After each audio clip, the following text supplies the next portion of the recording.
کبھی کبھی انسان دعا تو کرتا ہے مگر دل کے اندر شک ہوتا ہے۔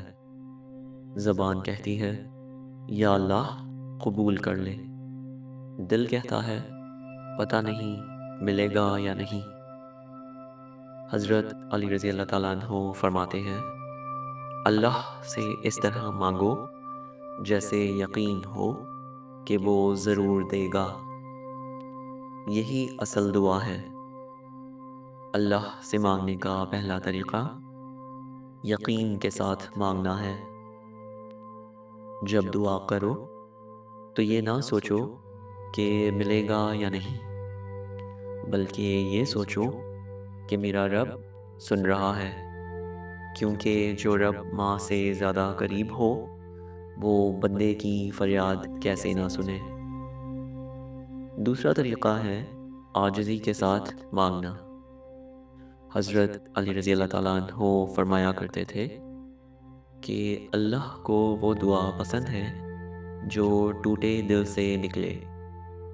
جب مانگے تو اکڑ کے نہیں، رو کر مانگے، جھک کر مانگے، دل توڑ کر نہیں، دل جوڑ کر مانگے۔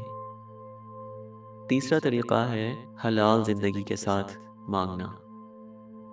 دعا تب طاقت پکڑتی ہے جب انسان کی کمائی پاک ہو، نگاہ پاک ہو، زبان پاک ہو۔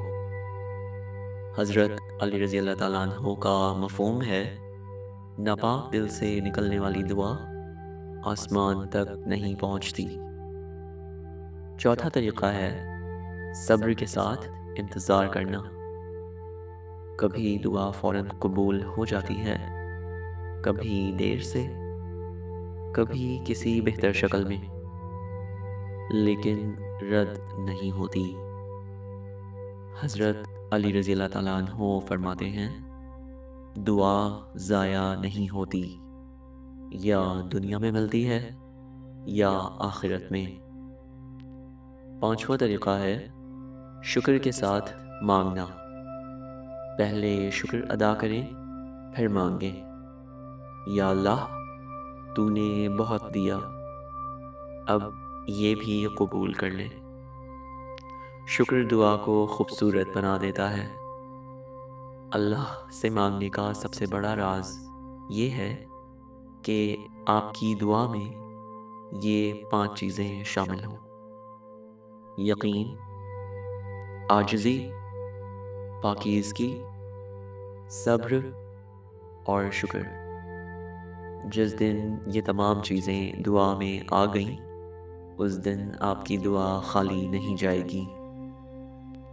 حضرت علی رضی اللہ تعالیٰ عنہ کا پیغام یہی ہے کہ اللہ سے مانگے مگر یقین کے ساتھ مانگے، کیونکہ وہ سننے والا بھی ہے اور دینے والا بھی۔